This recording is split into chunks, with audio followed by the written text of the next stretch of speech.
చేనేత కార్మికులపై కాంగ్రెస్ ప్రభుత్వం కక్షగట్టిందని ఆత్మహత్యలు చేసుకుంటున్నా ఆదుకోవట్లేదని మాజీ మంత్రి కేటీఆర్ ఆరోపిస్తున్నారు. ఈ మేరకు ముఖ్యమంత్రి రేవంత్ రెడ్డికి తాజాగా ఆయన ఓ ఘాటు లేఖ రాశారు. నేతన్నలపై కాంగ్రెస్ కు ఎందుకింత కక్ష అని కేటీఆర్ లేఖలో నిలదీశారు.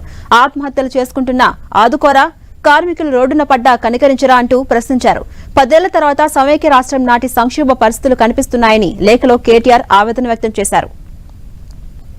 ఇక చేనేత పరిశ్రమను నమ్ముకున్న వాళ్ల బతుకులు ఆగమయ్యేలా కాంగ్రెస్ విధానాలు ఉన్నాయని ఆరోపించారు.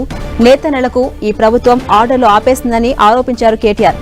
చేనేత మిత్ర వంటి పథకాల్ని కాంగ్రెస్ సర్కార్ పక్కన పెట్టిందని ప్రస్తావించారాయన. గతంలో మాదిరి నేతన్నలకు చేతి నిండా ఆర్డర్లు వెంటనే ఇవ్వాలన్నారు. బతుకమ్మ చీరల ఆర్డర్స్ ఇవ్వడంతో పాటు ఎన్నికల కోడ్ వల్ల ఆపిన పెండింగ్ బిల్లులు వెంటనే చెల్లించాలన్నారు.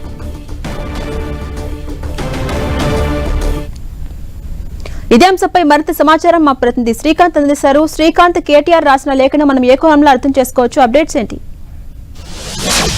క్రితం BRS party working president KTR CM Revanth రెడ్డికి లేఖ రాయడం జరిగింది. నేత కార్మికులు ఎదుర్కొంటున్న సమస్యలను ఈ లేఖలో ప్రధానంగా ప్రస్తావించడం జరిగింది. ఇటీవల గత కొద్ది రోజులుగా రైతుల సమస్యలను ఎజెండాగా తీసుకున్న బీఆర్ఎస్ ఇప్పుడు నేత కార్మికుల సమస్యలపైన కూడా దృష్టి పెట్టిందని చెప్పుకోవచ్చు. రాష్ట్రంలో వ్యవసాయం తర్వాత అత్యధిక రంగం నేత కార్మికులే ఆధారపడి ఉండడంతో నేత కార్మికులను ఆదుకునేందుకు ప్రభుత్వం చిత్తశుద్ధితో వ్యవహరించడం లేదన్న ఆరోపణను కేటీఆర్ చేయడం జరిగింది. తమ ప్రభుత్వ హయాంలో ఉమ్మడి రాష్ట్రంలో జరిగిన పరిస్థితులను అధిగమించి తమ ప్రభుత్వ హయాంలో నేతన్నలకు ఆదుకునేందుకు ఎన్నో చర్యలు తీసుకున్నామని, ప్రభుత్వం నుంచి ఇచ్చే ఆర్డర్లు, ప్రభుత్వం నుంచి అమలయ్యే పథకాలకు సంబంధించి అన్ని పనులు నేత కార్మికులకు అందజేశామని, ప్రస్తుత ప్రభుత్వం మాత్రం ఇప్పటి వరకు అందుకు సంబంధించి ఎలాంటి నిర్ణయం తీసుకోలేదని, దీనికి తోడు తమిళనాడు, సూరత్ వంటి రాష్ట్రాలకు కూడా ఆర్డర్లు ఇచ్చేందుకు సిద్ధమవుతుందన్న అనుమానాలు వస్తున్నాయన్న అభిప్రాయాన్ని కేటీఆర్ వ్యక్తం చేయడం జరిగింది. రాష్ట్రంలో దాదాపు కరీంనగర్, వరంగల్ జిల్లాలోని 35-40 వేల మంది చేనేత కార్మికులు ఈ కారణంగా